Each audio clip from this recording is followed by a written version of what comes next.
जय भीम नमो बुद्धाय। साथियों, आज मैं आप लोगों से एक अहम मुद्दे पर बात करने जा रहे हैं। कारण है कि शिक्षा सेवक और तालीम मरकज़ के लिए जो अभी जो स्थिति बनी हुई है, बड़ी ही भयावह स्थिति बनी हुई है और इस पर अमल करना बहुत ही ज़रूरी है।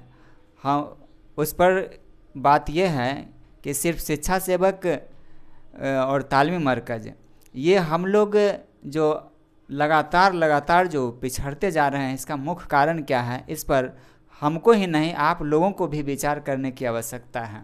साथियों, कहने का अर्थ है कि जब पूरे बिहार के शिक्षा सेवक तालीमी मरकज़ को एक मंच पर लाने के लिए हमने भरसक प्रयास किया और उस प्रयास के तहत 27 अगस्त 2022 को पटना के अंबेडकर भवन में बैठक हुई। उस बैठक के दौरान जो चयन हुआ उसमें मनोज कुमार रजक जी चयनित हुए प्रदेश अध्यक्ष के रूप में। तो मेरा कहने का सीधा अर्थ ये है कि जब सारे शिकवे गिले मिटा करके जब कहा गया कि सारे लोग एक मंच पर आ जाए, तो प्रदेश अध्यक्ष के दौर में चलने वाले जो भी लोग थे तो उनको तो उसमें आना चाहिए था। बाद में टिप्पणी करने का क्या अर्थ होता है। और जब हम लोग जितने भी लोग आए उसमें उनका चयन हुआ। बद्रीनाथ मांझी भी जी आए थे, तो उन्होंने कोई प्रदेश अध्यक्ष के लिए ना ही नामांकन भरा और उन्होंने कहा भी कि मैं अलग गुट नहीं बनाऊंगा। फिर आज हम लोग जो देख रहे हैं व्हाट्सएप पर जो नौटंकी, ये बड़ा ही चिंता का विषय है, चिंतनीय विषय है। इस पर आप तमाम लोगों को ध्यान देने की आवश्यकता है। ऐसे में गुट में बट करके हम लोग इतने दिन 5, 6, 7 साल से ये अपना भविष्य को बर्बाद कर रहे हैं, अपने बाल बच्चों के भविष्य के साथ खिलवाड़ हो रहा है। और दूसरी तरफ ये निकम्मी सरकार हम लोगों की बात सुनने के लिए राज़ी नहीं है। उसका एक मुख्य कारण है कि हम लोग एक मंच पर नहीं, टुकड़े में बटे हुए हैं।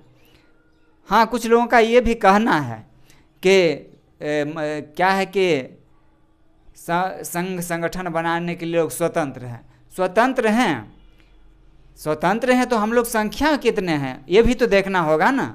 आप कोई लोग कहते हैं कि शिक्षक संघ में 4-5 संघ है, 7 संघ है, तो शिक्षक की जो जनसंख्या है, क्या उतनी जनसंख्या आपका है क्या? 26-27 हज़ार जनसंख्या में आप जो ये इतने गुट बनाएंगे तो सरकार तो एक तो हम लोग को एक राजनीतिक हथकंडा के रूप में अपना रही है। आप देख रहे हैं कि हम लोग के लिए क्या सोच रही है और कर्मी का मानदेय वेतन कहाँ से कहाँ चला गया और शिक्षा सेवकों की क्या स्थिति है। तो ऐसी स्थिति में अब पर्व त्यौहार का समापन हो गया है और हमारी बात हुई है प्रदेश अध्यक्ष मनोज कुमार रजक जी से और उन्होंने कहा है कि आगे की वार्ता हो गई है और सारे बिंदुओं को मद्देनज़र रखते हुए 13 नवंबर को रविवार को प्रदेश में बैठक है और उस बैठक में सारे लोगों को इनवाइट कर रहे हैं। तो मैं तमाम जो शीर्ष नेतृत्वकर्ता हैं पूरे बिहार में के जितने भी जिला अध्यक्ष हैं, कोषाध्यक्ष हैं, सचिव हैं, वो सारे शिकवे गिले मिटा करके इस बैठक में भाग लें और अगली जो रणनीति है इसको ठोस रणनीति बनाते हुए आगे कदम बढ़ाना है। अगर सरकार से हमारी वार्ता होती है और अगर मुख्यमंत्री का कार्यक्रम मिलती है तो हम लोग जोर शोर से उसका तैयारी करेंगे और ठोस निर्णय लेंगे। और नहीं, हमारी सरकार बात नहीं मान रही है, हमारी नहीं सुन रही है, तो हम लोग को आंदोलन का रूपरेखा तैयार करना पड़ेगा। और वो रूपरेखा होगा कि गांधी मैदान से तिरंगा यात्रा निकाल करके हम लोग विधानसभा की ओर बढ़ेंगे और एक बड़ा भव्य प्रदर्शन का तैयारी करेंगे। चूँकि प्रेमचंद जी कहे थे, कुछ लोग कहते हैं क्या कि धरना प्रदर्शन से क्या होगा। अरे भाई, सरकार आपकी नहीं सुन रही है तो आप ऐसे मर रहे हैं तो क्यों नहीं लड़के मरे, बैठे बैठे क्यों मरे, लड़के ही मरे। तो प्रेमचंद जी कहे थे, कुछ लोग जो कहते हैं कि धरना प्रदर्शन से क्या होगा, तो प्रेमचंद जी बोले थे कि ये मत सब समझो कि धरना प्रदर्शन करने से कुछ नहीं होगा और कुछ नहीं होता है। इससे ये आगाह होता है कि हम प्रदर्शन की राह में जिंदा हैं, प्रदर्शन की राह में डटे हुए हैं, प्रदर्शन की राह से हटे नहीं हैं। और कम से कम ये प्रस्तुति दिखा कर के आप सरकार की नज़रों में तो रहेंगे कि आप जिंदा हैं, आप संगठित हैं। तो साथियों, मैं एक बार पुनः दोहराना चाहता हूँ कि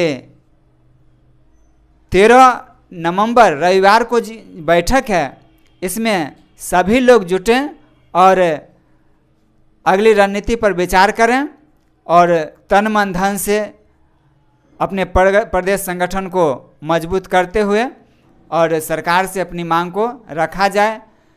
और मांग में मुख्य रूप से मांग यही रहेगा कि हम लोग को प्राथमिक शिक्षक का दर्जा दिया जाए।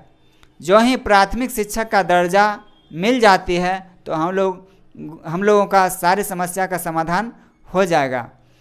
अब विशेष हम चर्चा नहीं करते हुए हम आप तमाम लोगों से बताएंगे, थोड़ी सी चर्चा कर देते हैं, इसलिए कि इस बिंदु पर कि जो भी लोग अगर चाहते थे कि हम ही प्रदेश अध्यक्ष बनेंगे तो उनको उस बैठक में आना चाहिए था। और चूँकि पटना की बैठक में जाने के लिए कम से कम लोगों को 1000 से 1500 रुपया खर्च होती है, बार बार मीटिंग नहीं बुलाई जा सकती है, इतने हम लोग शिक्षा सेवक के लोग सक्षम नहीं हैं। और सारी बिंदुओं को रखते हुए जितने लोग आए उन्हीं में चयन किया गया। और जो कैंडिडेट होता है, जितने भी कैंडिडेट आते हैं उसी कैंडिडेट में तो चुनाव होता है ना। तो मात्र 2 लोग उसके कैंडिडेट हुए और उनमें मनोज जी का चयन हुआ। तो कुछ लोग ये कहते हैं कि बीएन दास कंपनी के लोग हैं। ये जो कहने वाले जो लोग हैं ये भूल जाएं, सबका अपना अपना विचार होता है। और इस मनोवृत्ति को छोड़ दें और अपने इस कारवां को आगे बढ़ाने में सच्चे और अच्छे साथी का साथ दें। इन्हीं बिंदुओं के साथ मैं राजाराम महतो, समस्तीपुर प्रदेश संघ संस्थापक सदस्य के रूप में मैं आप लोगों से आह्वान करता हूं। जय भीम, नमो बुद्धाय।